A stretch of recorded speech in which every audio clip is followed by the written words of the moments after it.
आज हम एक ऐसी दुनिया की यात्रा पर निकल रहे हैं जो है तो हमारी धरती पर ही, लेकिन सच कहूं तो चांद से भी ज्यादा अनजान है।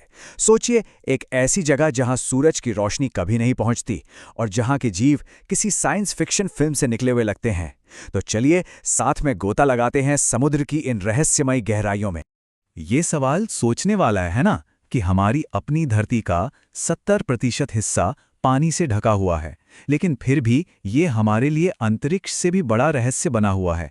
आखिर ऐसा क्यों है? जी हाँ, 80%। हमारे महासागरों का इतना बड़ा हिस्सा आज भी अनछुआ है, अनदेखा है, अनसुलझा है। एक पूरी की पूरी दुनिया है जिसके बारे में हम कह सकते हैं कि लगभग कुछ भी नहीं जानते। तो चलिए इस अनजान दुनिया में अपना सफर शुरू करते हैं। तो पहला पड़ाव है सूरज की रोशनी का साम्राज्य। हमारी यात्रा की ये पहली मंजिल वो जानी पहचानी दुनिया है जहां सूरज की किरणें समुद्र को रोशन करती हैं।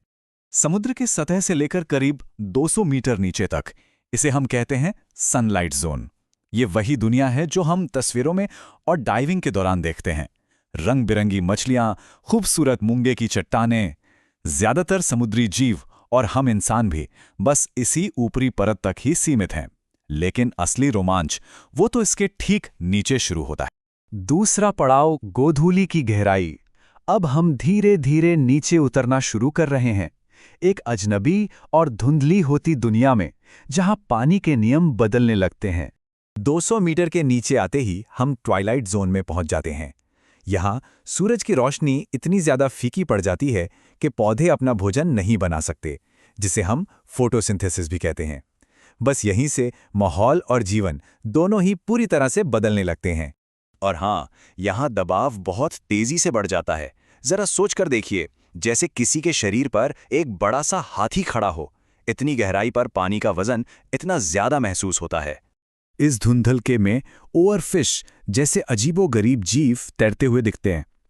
और जरा सोचिए, 500 मीटर की गहराई पर धरती का सबसे बड़ा जीव विशालकाय ब्लू व्हेल, वो भी अपनी सीमा पर पहुंच जाता है और बस वहीं से वापस लौट जाता है। इससे गहरा जाना उसके बस की बात नहीं। तीसरा पड़ाव, मध्यरात्रि का अंधेरा।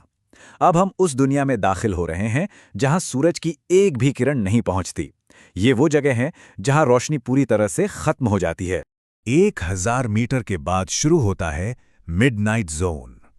यहां सिर्फ अंधेरा नहीं है, बल्कि घना स्याह अंधेरा है, ठीक वैसा जैसा गहरे अंतरिक्ष में होता है। और तापमान वो गिरकर लगभग 0 डिग्री सेल्सियस तक पहुंच जाता है, मतलब जमा देने वाली ठंड। लेकिन हैरानी की बात यह है कि जीवन यहां भी है। इस अंधेरे से लड़ने के लिए यहां के जीवों ने एक कमाल का तरीका निकाला है। वो अपनी रोशनी खुद बनाते हैं। इस प्रक्रिया को बायोल्यूमिनेसेंस कहते हैं और इसका सबसे मशहूर उदाहरण है ये डरावनी देखने वाली एंग्लरफिश। और इसी स्याह अंधेरे और बर्फीले पानी में 3800 मीटर की गहराई पर इतिहास का एक जाना पहचाना टुकड़ा भी खामोशी से पड़ा है। मशहूर जहाज टाइटैनिक का मलबा यहीं आराम कर रहा है, एक पुल की तरह जो हमारी दुनिया को इस अनजान दुनिया से जोड़ता है। चौथा पड़ाव, पृथ्वी का सबसे गहरा बिंदु। अब हम अपनी यात्रा के आखिरी और सबसे रोमांचक पड़ाव पर पहुंच चुके हैं, हमारे ग्रह का सबसे गहरा, सबसे रहस्यमयी हिस्सा। 4000 मीटर के बाद दी अबिस शुरू होता है, लेकिन हम और भी गहरे जा रहे हैं, मारियाना ट्रेंच में मौजूद चैलेंजर डीप तक, जो धरती पर अब तक खोजा गया सबसे गहरा बिंदु है। इसकी गहराई का अंदाजा लगाना भी बहुत मुश्किल है।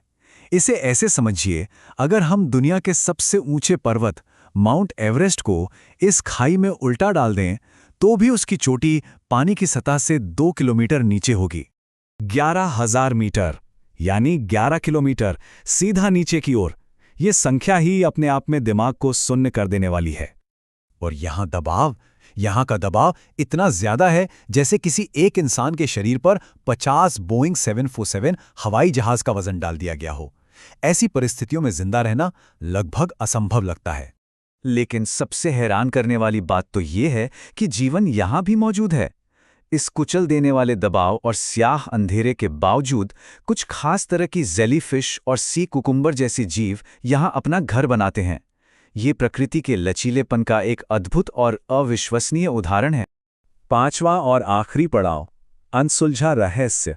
चलिए अब इस अद्भुत दुनिया से सतह की ओर लौटते हैं और इस यात्रा के सबसे बड़े सबक पर थोड़ा सोचते हैं।